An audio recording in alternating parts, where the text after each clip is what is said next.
Have you ever wondered why some people seem to effortlessly attract the life they desire while others struggle, despite working twice as hard? The answer might surprise you because it has nothing to do with talent, luck, or even effort. It comes down to something far simpler, yet infinitely more powerful.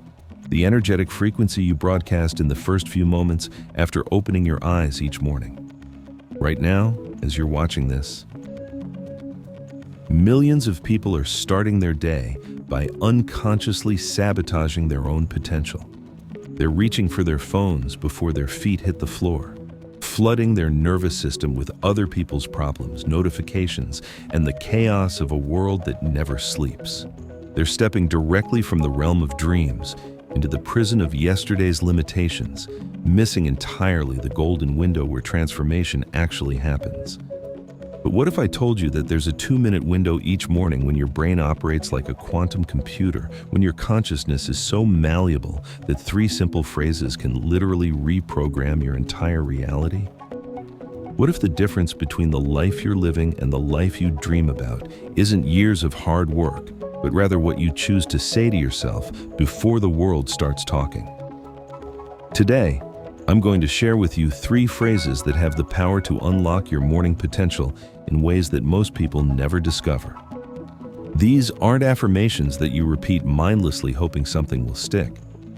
These are scientifically backed, energetically charged declarations that work because they tap into the precise moment when your subconscious mind is most receptive to change. Here's what most people don't understand about mornings. The moment you wake up, your brain is transitioning from delta waves associated with deep sleep into alpha and eventually beta frequencies of active consciousness. But there's a critical window between these states where your mind exists in what neuroscientists call heightened neuroplasticity. Your habitual thought patterns are temporarily suspended. Your emotional responses haven't yet locked into their familiar grooves. You're essentially operating with a clean slate for approximately 90 seconds to 2 minutes. This is why spiritual traditions across cultures have always emphasized morning practices. Ancient yogic texts describe the pre-dawn hours as the time of creation, when the veil between potential and manifestation is thinnest. Modern quantum physics tells us this is when your observer effect, your ability to collapse possibilities into reality, is at its most powerful. Different languages describing the same profound truth. You have a daily opportunity to choose which version of yourself you're going to embody. But here's where most people go wrong. They treat their mornings like something that happens to them rather than something they actively create. They wake up and immediately resume yesterday's mental programming. They check messages that trigger stress responses. They rehearse problems that may never occur. They begin broadcasting the same fragmented signals of worry, urgency, and limitation that keep them trapped in cycles they claim they want to escape. The truth is, whether you realize it or not, you're already programming your reality every single morning. Your first thoughts, your initial emotional state, the quality of attention you bring to those opening moments, all of it becomes the energetic blueprint that your nervous system follows throughout the day.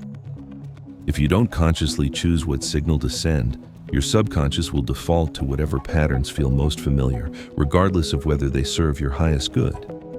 This is precisely why information alone doesn't change lives. You can know everything about success principles, manifestation techniques, and positive psychology, but until you change the baseline frequency you're transmitting during those precious morning moments, nothing fundamentally shifts. Your external world simply continues reflecting back the same internal patterns you've been unconsciously rehearsing for years. So let me ask you something that might initially feel uncomfortable, but is absolutely essential to understand. What story are you telling the universe about yourself before you're even fully conscious? What emotional frequency are you broadcasting before you've had your first cup of coffee? Because that initial signal, that first energetic transmission of your day, carries more weight than anything you'll think, say, or do in the subsequent 16 hours. The 3 phrases I'm about to share with you work because they combine intention, emotion, and meaning in a way that speaks directly to the quantum field. They're not about forcing positivity or pretending everything is perfect. They're about establishing coherence instead of chaos, clarity instead of confusion, and receptivity instead of resistance during the most neurologically flexible moments of your entire day. Before we dive into the specific phrases, I want you to understand something crucial about how energy and attention actually work. Every thought you think generates an electromagnetic field. Every emotion you feel creates a vibrational signature. When these signals are scattered, contradictory, or driven by survival-based fear, your electromagnetic field becomes fragmented. You're essentially broadcasting static to the universe, wondering why you're not receiving clear transmissions back. But when you begin your day with conscious intention, when you deliberately choose coherent thoughts and elevated emotions before your analytical mind fully comes online, something remarkable happens. Your heart rhythm becomes smooth and ordered. Your brain waves synchronize. Your nervous system shifts from defensive survival mode into creative receptivity. You become what quantum physicists would call a coherent signal in an otherwise noisy field. The first phrase is beautifully simple yet profoundly powerful. I am open. Now, before you dismiss this as too basic, understand that openness is the fundamental prerequisite for any transformation. Think about it logically. The universe cannot deliver new possibilities to a consciousness that has already decided what's possible and what isn't.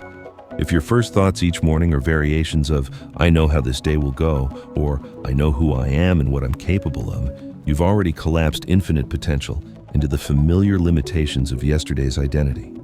When you declare, I am open, you're creating what neuroscientists call a state of relaxed awareness.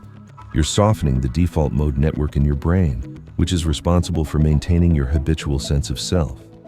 You're signaling to your nervous system that it's safe to explore, to receive, to allow, rather than defend. From a quantum perspective, you're moving from a state of projection into a state of receptivity. Here's how to practice this first phrase effectively. The moment you wake up, before reaching for your phone or engaging with any external stimuli, place one hand gently over your heart. Feel the warmth of your palm against your chest. Take 3 slow, conscious breaths, allowing each exhale to be slightly longer than the inhale. On your 4th breath, as you inhale slowly through your nose, silently say to yourself, I am open. As you exhale through your mouth, feel any tension in your body begin to dissolve. You don't have to feel instantly enlightened or dramatically different. You simply need to create a small gap in your habitual thinking patterns, a moment of spaciousness where new possibilities can take root. Some people notice an immediate sense of calm.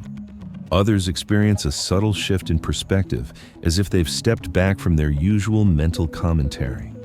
Both responses indicate that your frequency is beginning to organize itself differently. The second phrase builds upon the foundation of openness.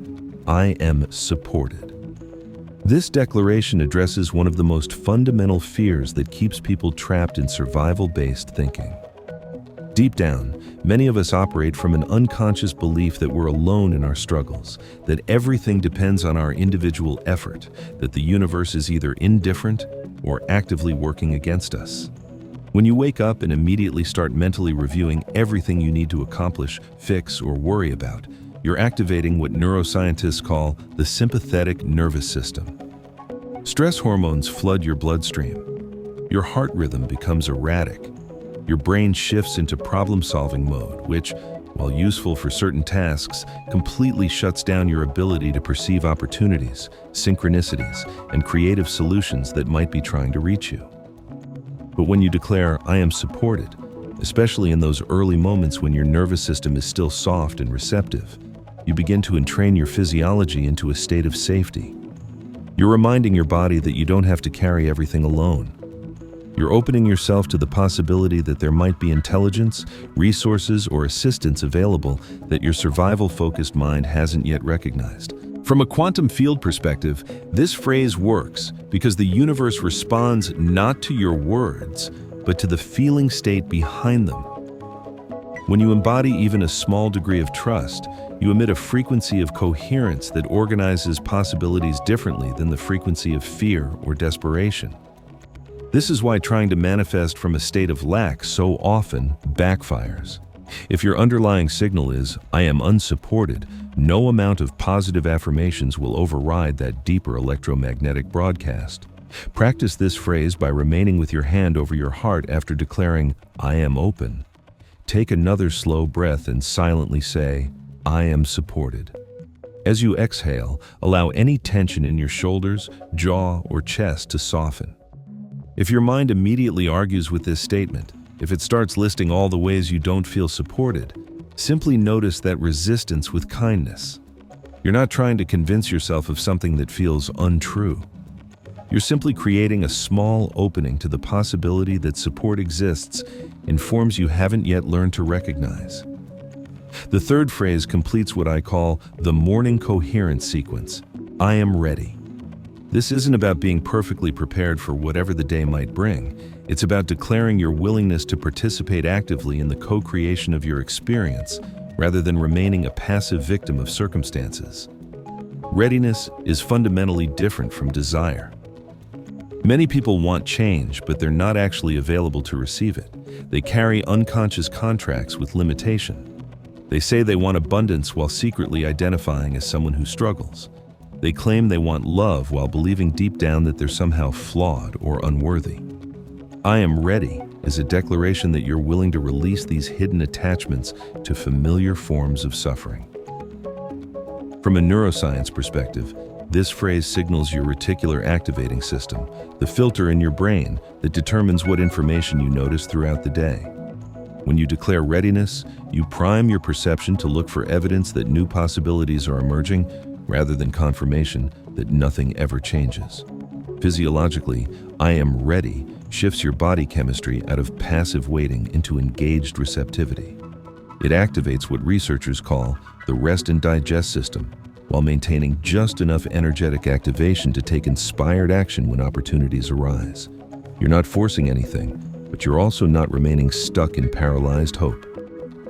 To practice this final phrase, after saying, "I am open and I am supported," take one more conscious breath. As you inhale, silently declare, "I'm ready." As you exhale, feel into what readiness actually means for you in this moment. Not readiness to control outcomes or force specific results, but readiness to show up fully for whatever wants to emerge through you. Now, here's where the real magic happens. When you practice these three phrases in sequence, you create what quantum physicists call a coherent field state. Your heart rhythm, brain waves, and nervous system begin to synchronize. Your electromagnetic field becomes more ordered and more powerful. You shift from being a scattered signal lost in the noise to being a clear broadcast that the universe can recognize and respond to. But let me be completely honest about what this practice requires. It's not about perfection. You'll forget sometimes. You'll wake up and immediately reach for your phone.